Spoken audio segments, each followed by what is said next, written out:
హల్లెలూయా. యేసుక్రీస్తు వారు శిలువలో 7 మాటలు పలికాడు. అందరికి తెలుసు. మొదటి మాట నాకు వచ్చింది. లూకాసు వార్త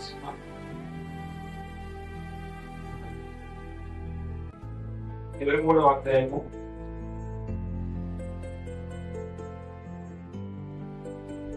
34వ వచనం. లూకాసు వార్త 23వ అధ్యాయము 34వ వచనం. మొదటి మాట ఇది. యేసు ఇలాగా అన్నాడు, తండ్రి వీరేం చేస్తున్నారో వీరు ఎరుగరు కనుక వీరు క్షమించమని చెప్పాను. వారు ఆయన వస్త్రములు పంచుకుంటే చూపివేశారు. 3 సార్లు చదువుతాను. యేసు, తండ్రి వీరేం చేస్తున్నారో వీరు ఎరుగరు కనుక వీరు క్షమించమని చెప్పాను. వారు ఆయన వస్త్రములు పంచుకుంటే చూపివేశారు. యేసు అన్నాడు, తండ్రి వీరేమి చేయుచున్నారో వీరు వెలుగురు కనుక వీరిని క్షమించమని చెప్పాను. అక్కడ యేసుక్రీస్తు మాట్లాడితే ఎవరి గురించి అంటే అక్కడ సిలువ వేసిన వాళ్ళ గురించి. ఎవరి గురించి మాట్లాడుతున్నాడు? ఆయన సిలువ వేశారు కదా, వాళ్ళ గురించి అయినా మాట్లాడుతుంది. వీళ్ళేం చేస్తున్నారు వీరికి తెలీదు, వీరికి క్షమించు తండ్రి అని యెహోవా దగ్గరికి ఆయన ప్రార్థన చేస్తున్నాడు, విజ్ఞాపన చేస్తున్నాడు. నన్ను హింసించచ్చు, నన్ను పొలాల దెబ్బతో కొట్టచ్చు, కొట్టచ్చు, కానీ వాళ్ళ మీద నువ్వు కోపడబాక, నీ కోపం వాళ్ళ మీద రానిబాక, వాళ్ళని దండించుబాక, వాళ్ళని క్షమించు అని చెప్పినాక సిలువలోనే మొదలుపెడుతున్నాడు, ప్రార్థన చేస్తున్నాడు, విజ్ఞాపన చేస్తున్నాడు. ఎవరి కోసం? అదంతా మన కోసం. మన పాపాల నుంచి ఆయన శిలువలో బలైపోయినాడు. మన కోసం, నీ నా పాపం కోసం, నీ నా దోషాల కోసం, నువ్వు చేసిన శిక్ష వల్ల ఆయనకి సిలువ వచ్చింది. ఏమొచ్చింది? సిలువ వచ్చింది. మనం చేసిన పాపాల వల్ల ఆయనకి సిలువ వచ్చింది. అంతేకాక ఆయన పని చేస్తున్నాడా సిలువని? కాదు, మన దోషాల వల్ల, మన పాపాల వల్ల, మన అతిక్రమల వల్ల ఆయన సిలువ వచ్చింది. కానీ ఆయన ఇక్కడ ఏం చేస్తున్నాడు? ఆయన దేవునికి ప్రార్థన చేస్తున్నాడు, శిలువను ప్రార్థన చేస్తున్నాడు, క్షమించుకోడు. ఏం చేస్తున్నాడు వీళ్ళకి తెలియదు, తెలియకే చేస్తున్నాడు కానీ క్షమించు. ఇప్పుడు అధ్యాయాలు చదువుకుని మనం రోమా తీసుకున్నాము. పత్రిక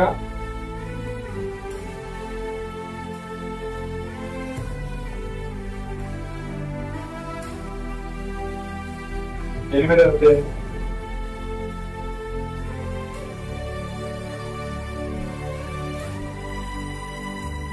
34వ వచనం.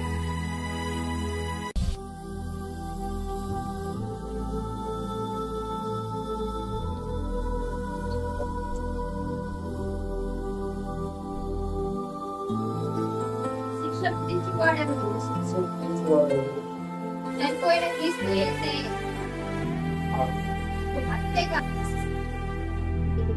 చేసిన వాడిని దేవుని కుడిపార్శ్వము మన కొరకు దేవుడు ఆయనే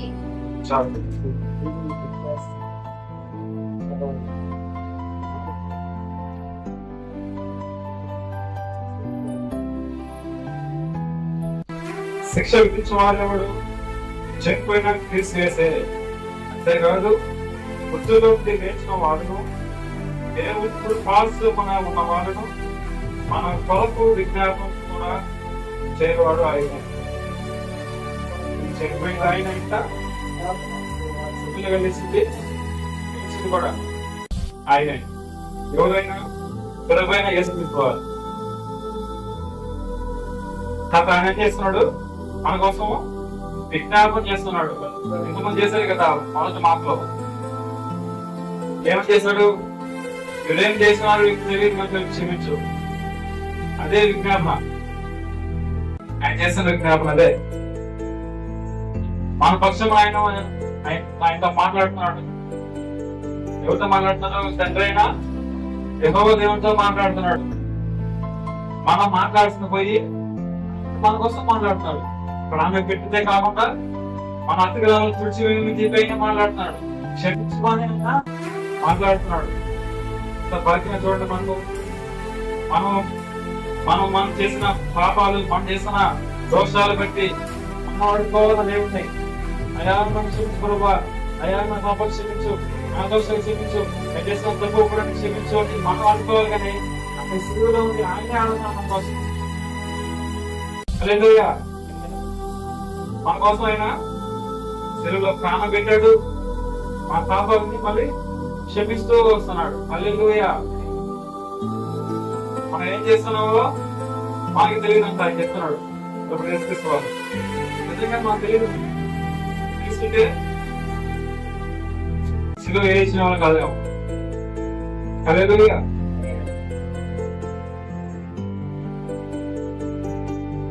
ఎలా తెలుసుకున్నాం? 3వ అధ్యాయం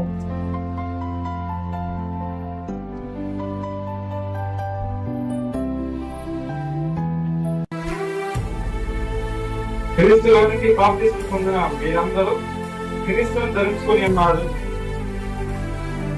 క్రీస్తుని బాప్తిస్మం మనందరూ కూడా ఏమని అంట? క్రీస్తు మనం బాప్తిస్మప్పుడు ఏమంటారు? బాప్తిస్మం దేని గురించి తీసుకునేది? ఎవరు బాప్తిస్మం అంతా? యేసు క్రీస్తు బాప్తిస్మం అది. మనం చేరినప్పుడు ఆయన మందిరానికి వస్తున్నప్పుడు బాప్తిస్మం ఖచ్చితంగా ప్రతి ఒక్కరు తీసుకోవాలి. బాప్తిస్మం తీసుకోవడం అంటే ఎందుకు చేరడం? క్రీస్తులో చేరడం. మరొకరు యేసుక్రీస్తులోకి మారడం, చేరడం, ఆయనలో పాల్పొందడం, ఆయన శరీరంలో పాల్పొందడం, రక్తంలో పాల్పొందడం. తర్వాత పాల్పొందినప్పుడు ఏం చేయాలి? మనము చర్చికి రావడం, వాక్యం పాల్పడడం అంతేనా? అదే రావడము, పాటలు పాడడం, పాటలు చేస్తాం, వెళ్ళిపోతాం రావడం అంతేనా? చేయాల్సిందే అదిగా చేయాల్సింది. యేసుక్రీస్తు ఎలా అయితే క్షమించమని ఆయన శిలువలో ఎలాగ చెప్పాడో, మనం కూడా మన ఎవరైనా కొత్త తప్పు చేస్తుంటే మనం కూడా వాళ్ళని క్షమించాలి. ఒక స్ఫూర్తిగా మనం యేసుక్రీస్తు తీసుకోవాలి. మనకు ఆయన నేర్పించి వెళ్ళిపోయాడు. ఆయన ప్రతి ఒక్కరు మనం నేర్పించాడు. ఎవరిని ఎలా క్షమించాలి, ఎలా చేయాలి, ఎలా మొదలుపెట్టాలి, ప్రతి ఒక్కటి ఎలా స్వస్థపరచాలి, దేవుడికి ఎలా మొదలుపెట్టాలి, మనకు అన్ని నేర్పించిపోయాడు. ఆయన దేవుని ఎలా సాగాలని చెప్పి నేర్పించిపోయాడు. ఇప్పుడు ఇలా క్షమించగలని చెప్పి కూడా మనకు నేర్పించాడు. ఆయన అన్ని దెబ్బలు కొట్టినా, అన్ని కొడాల దెబ్బలు కొట్టినా సరే, సిలువలో 3 మేకలతో ఆయనకి కాళ్ళ మీద ఒక మెప్పు, 2 కాళ్ళ మీద ఆ చేతి మీద మెప్పు 3 మేకలు కొట్టారు. నొప్పి భరించలేనిగా ఉంటుంది. కొడాల దెబ్బలు నొప్పి భరించలేక పుట్టిన దెబ్బలు కూడా నొప్పిని భరించడానికి ఎక్కువ ఉంటుంది. కానీ ఆయన కూడా ఏం చేస్తున్నాడు? మన కోసము శిలువలో ఆయన క్షమించుకునే చెప్తున్నాడు. ఏం తెలియదు అని చెప్తున్నాడు. మనల్ని పసిపిల్లలాగా చూస్తున్నాడు. ఆయన చిన్న పిల్లలు చూస్తున్నాడు. వాళ్ళకి ఏమి తెలియదు. క్షమించు. మనం కూడా ఏం చేయాలి? క్షమించే వాళ్ళుగా ఉండాలి. మనం ఎవరో ఏదైనా చేస్తుంటే, మన అన్నదమ్ములు చేస్తుంటే మనం క్షమించే వాళ్ళుగా ఉండాలి. మన పరిస్థితులు తగ్గులు చేస్తుంటే మనం క్షమించే వాళ్ళుగా ఉండాలి. దీనికి మనం కొట్టే వాళ్ళగా ఉండకూడదు. హల్లెలూయా.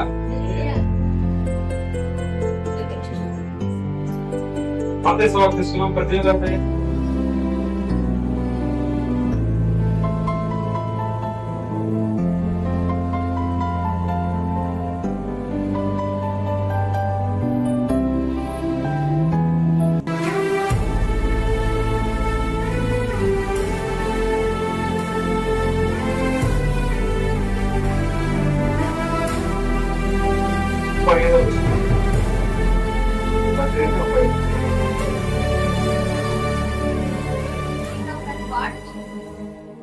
మన సహోదరుని హృదయపూర్వకంగా క్షమించమని ఎడల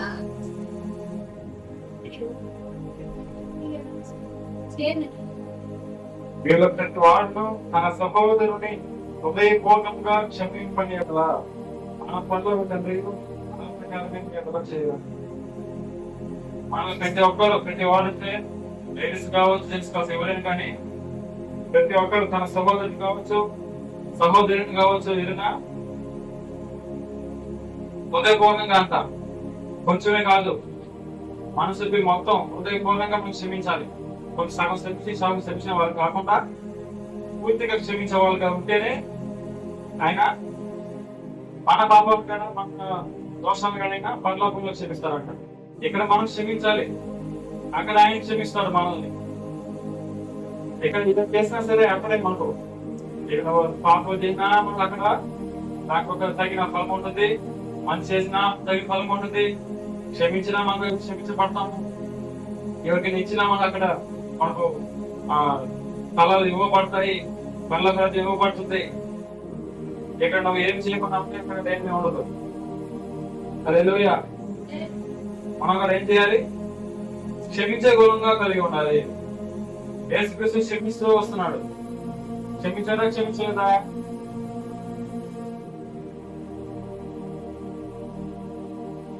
ఈ పాలు మాకు ఎన్ని పెట్టడం ఏం చేసినారు కనుక వీళ్ళు క్షమించు అని చెప్పారు. అలాగే మనం కూడా క్షమించాలి, క్షమించే కూడా మనం ఉండాలి. హల్లెలూయా.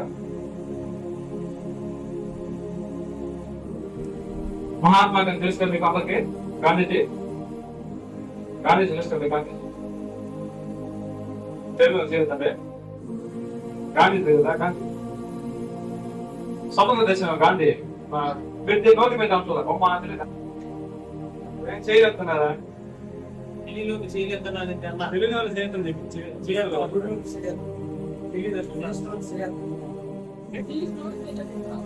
తెలిసిన చేయాలంటే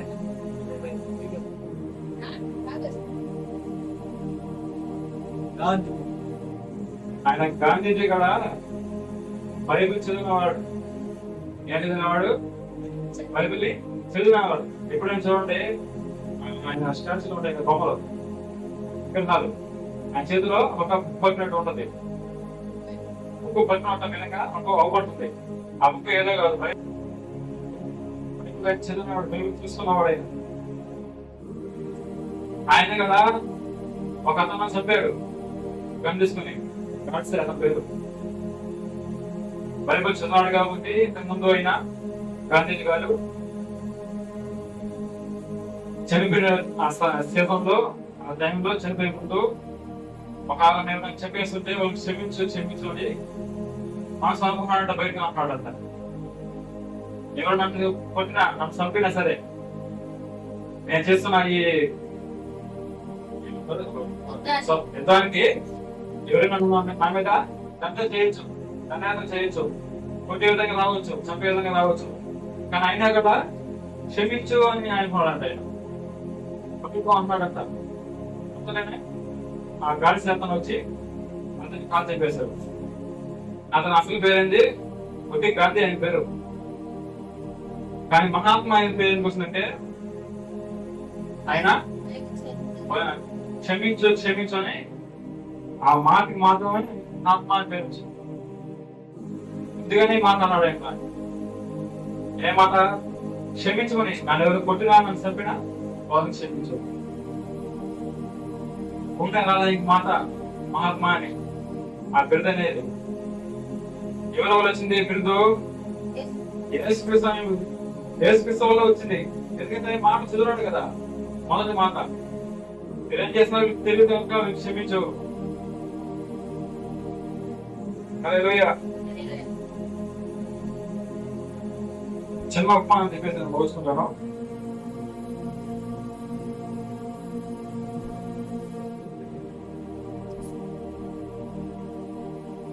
లంక ప్రాంతంలో లండన్ తెలుసా? దేశము లండన్. అక్కడ పేరున్నారు కదా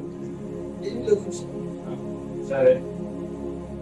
లండన్ ప్రాంతంలో యుద్ధాలు జరుగుతున్నాయి. ఒకప్పుడు కొంచెం ఎక్కువ యుద్ధాలు జరుగుతున్నాయి. యుద్ధాలు జరుగుతున్నప్పుడు శత్రు సైన్యాలు ఒక ఇంట్లో వెళ్ళిపోయారు. ఒక 5 మంది 6 మంది ఒక ఇంట్లోకి వచ్చారు. ఇంట్లోకి వచ్చారు. ఆ ఇంట్లో ఒక 2 మనుషులు మాత్రమే ఉన్నారు.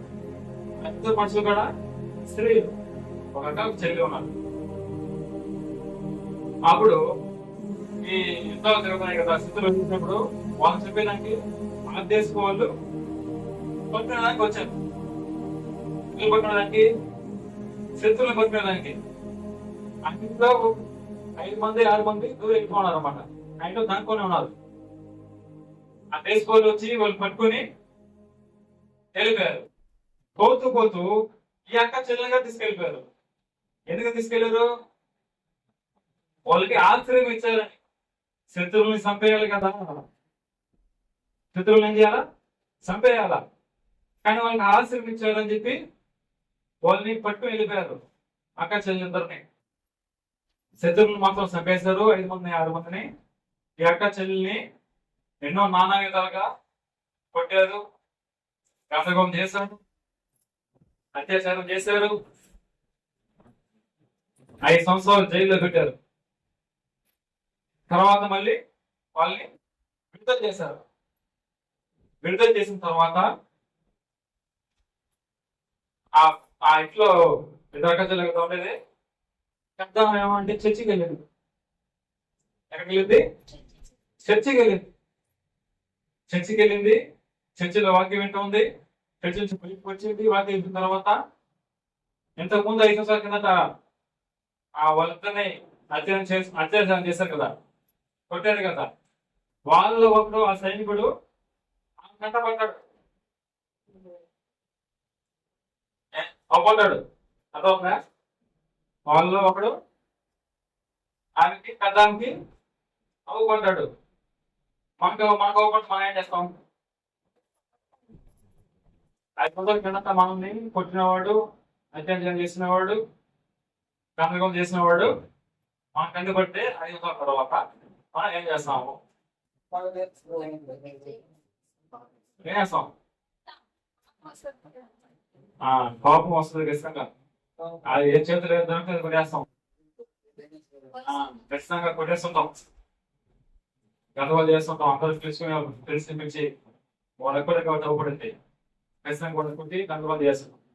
కానీ ఆమె అయితే ఏం చేయాలి? దగ్గరకు పోయింది. Hello brother, how are you? ఏమండి బ్రదర్ ఎలా ఉన్నావు అడిగింది. ఏమడిగింది? ఎలా ఉన్నావు అడిగింది ఆయన్ని. ఎందుకంటే అడిగింది ఆమె దేవుని బిడ్డ. ఆమె ఈ మొదటి మాట చదువు ఆమె క్షమించమనే గుణం ఆమె ఉంది.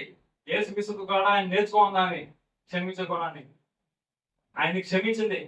అతను ఎలా ఉంటుంది నా పరిస్థితి చూడు, నన్ను నేను ఎంత చేసినా కూడా నన్ను ఎలా ఉన్నావు ఆడుతుంది, ఎలా ఉన్నావు ఆడుతున్నా అని చెప్పి అతను ఏం చేస్తుంటాడు? మనసులోనే ఎంతో బాధపడి ఉంటాడు. మనం కూడా అలా క్షమించే వాళ్ళగా ఉండాలి. మనం ఎంత హింసించినా సరే మనం ఒక క్షమించే గుణం మనలో ఉండాలి. యేసుక్రీస్తు చేసినట్టుగా. హల్లెలూయా. ఆయన చేసి మనకు నేర్పించి వెళ్ళిపోయాడు. మనం క్షమించే వాళ్ళగా ఉండాలి. హల్లెలూయా. దేవుడి